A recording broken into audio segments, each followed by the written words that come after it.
की जितनी गहराई, अंबर की जितनी ऊंचाई,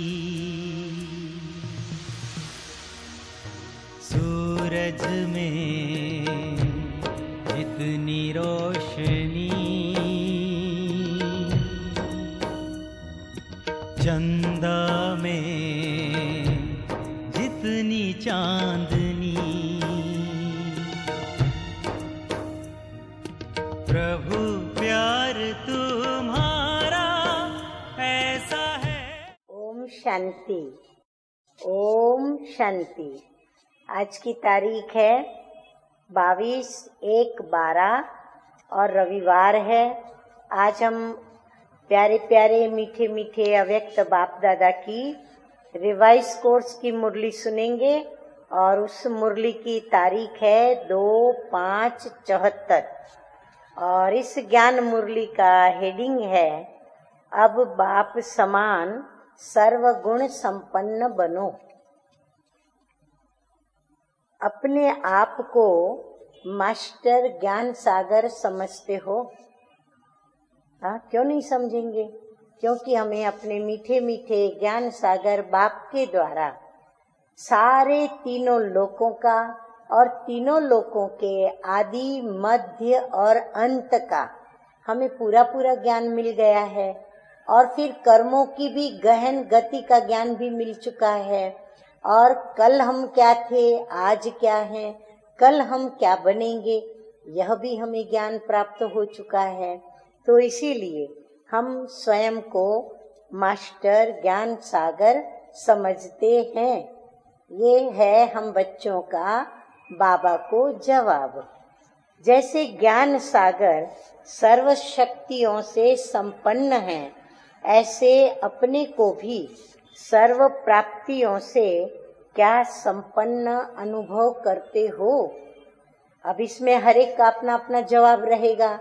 आप अपना जवाब बाबा को देंगे, मैं अपना जवाब दूंगी, क्योंकि प्राप्तियां तो हमें जितना हम बाबा की आज्ञा पर चलते हैं, श्रीमत पर चलते हैं, योग करते हैं, ज्ञान स्वरूप बनते हैं, धारणाएं करते हैं, सेवाएं करते हैं, आशीर्वादें और दुआएं प्राप्त करते हैं, उतनी उतनी हम बच्चों को नंबरवार प्राप्तियां होती जाती है।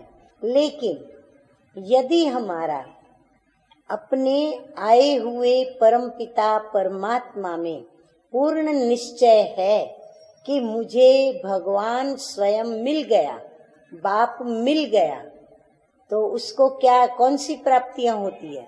उसे सर्व प्राप्तियां हो जाती है, क्योंकि बाप मिला, सब कुछ मिला। पाना था वो पा लिया, काम बाकी क्या रहा? हाँ, तो यही कहेंगे सर्व प्राप्तियां स्वरूप हो गए। तो देखो अभी बाबा क्या कहते हैं। ये जो कहावत है कि देवताओं के खजाने में अप्राप्त कोई भी वस्तु नहीं होती है, ये कहावत ब्राह्मणों की गाई हुई है या देवताओं की? खजाने ब्राह्मणों के पास कि देवताओं के पास? किसके पास है? है तो दोनों के पास, ब्राह्मणों के पास भी है, देवताओं के पास भी है। तो ब्राह्मणों के पास है बाप के द्वारा सूक्ष्म खजाने और देवताओं के पास है उन सूक्ष्म खजानों का वरदान के रूप में स्वरूप, और वो है स्थूल खजाने। तो ये कहावत किसकी गाई हुई है? देवताओं की या ब्राह्मणों की? सर्व संस्कार ब्राह्मण जीवन में ही तुम अनुभव करते हो, क्योंकि अभी तुम सर्व संस्कार अपने में भर रहे हो। जो भी प्राप्तियां हैं, उन प्राप्तियों का सुख लेने का जो संस्कार है, शांति लेने का, आनंद लेने का जो संस्कार है, वो हम अभी भर रहे हैं। तो ये गायन के संस्कार अभी से तुम अनुभव करते हो कि सर्वगुण संपन्न हो, 16 कला संपूर्ण हो।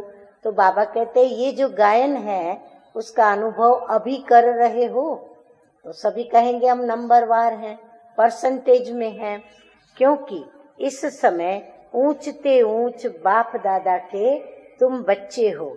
लेकिन तुम देवताई जीवन में मास्टर सर्वशक्तिमान नहीं कहलाएंगे।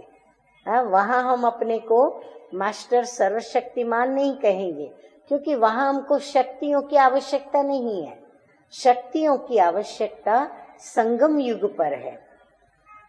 जबकि अभी तुम सागर की संतान हो, तो सागर समान संपन्न भी अभी होंगे, या फिर सोचते हो कि भविष्य में होंगे? हाँ, कभी होंगे, तो अभी होंगे। तो ज्ञान सागर बाप बच्चों को सब में संपन्न अभी बनाते हैं।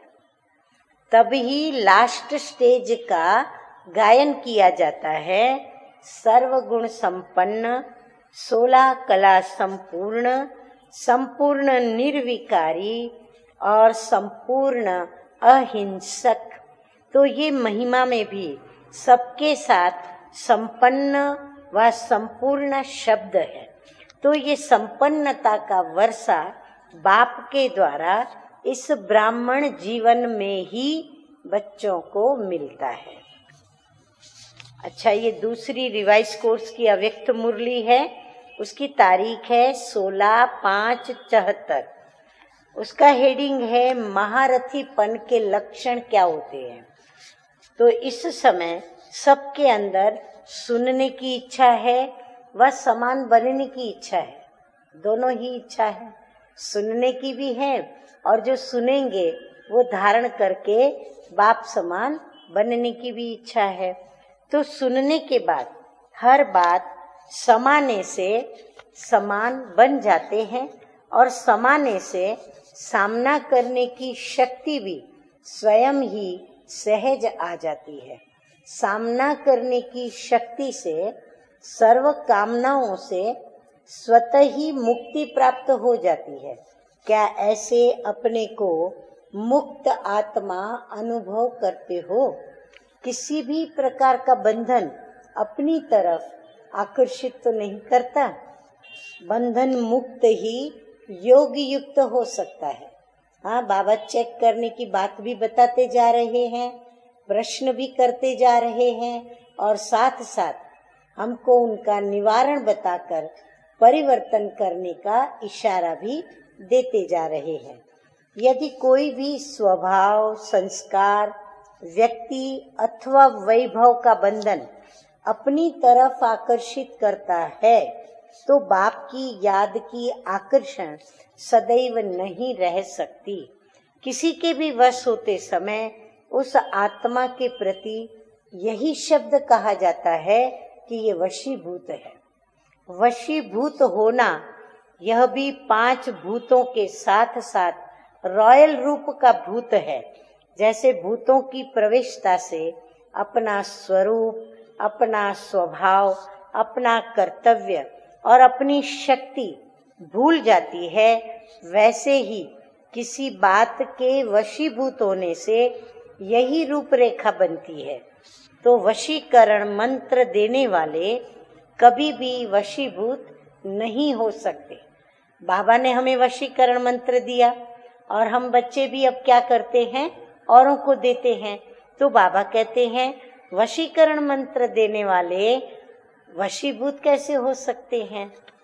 तो ऐसे सर्व इच्छाओं को समाने वाले बाप समान सर्व शक्तियों की अथॉरिटी, सदा एक लगन, एक रस स्थिति में स्थित होने वाले, एक बल, एक भरोसा, सदा एकाग्र, एकांत निवासी, अंतर्मुखी और बाप दादा के उम्मीदों के सितारों को बाप दादा का याद प्यार, गुड नाइट और नमस्ते। हाँ, ये तो हुआ अव्यक्त बाप दादा का याद प्यार और हम बच्चों को गुड मॉर्निंग और नमस्ते। तो हम रूहानी बच्चों का रूहानी बाप दादा को याद प्यार, गुड मॉर्निंग और नमस्ते नमस्ते। फिर वरदान है आज का, यथार्थ विधि के द्वारा व्यर्थ को समाप्त कर नंबर 1 लेने वाले परमात्म सिद्धि स्वरूप भव। जैसे रोशनी से अंधकार स्वतः ही खत्म हो जाता है, ऐसे समय, संकल्प और श्वास को सफल करने से व्यर्थ स्वतः ही समाप्त हो जाता है, क्योंकि सफल करने का अर्थ है श्रेष्ठ की तरफ लगाना। तो श्रेष्ठ तरफ लगाने वाले व्यर्थ पर विन कर यानी विजय प्राप्त कर नंबर 1 ले लेते हैं। उन्हें व्यर्थ को स्टॉप करने की सिद्धि प्राप्त हो जाती है। यही परमात्म सिद्धि है। वह रिद्धि सिद्धि वाले अल्पकाल का चमत्कार दिखाते हैं और आप यथार्थ विधि के द्वारा परमात्म सिद्धि को प्राप्त करते हो। स्लोगन है आज का, अपकारी पर भी उपकार करने वाला ही ज्ञानी तू आत्मा है। अतः हमें क्या करना होगा? अपकारी के ऊपर भी उपकार करना है। चले परमात्म प्यार में समा जाएं, खो जाएं, तो ज्ञान बिंदु है खोने के लिए, समाने के लिए और तपस्या के लिए। त्यागी और तपस्वी अर्थात सदा बाप की लव में लवलीन प्रेम के सागर में समाये हुए, ज्ञान, आनंद, सुख और शांति के सागर में समाये हुए को ही कहेंगे तपस्वी। ऐसे त्यागी और तपस्वी मूर्त बनो। अच्छा, ओम शांति, ओम शांति।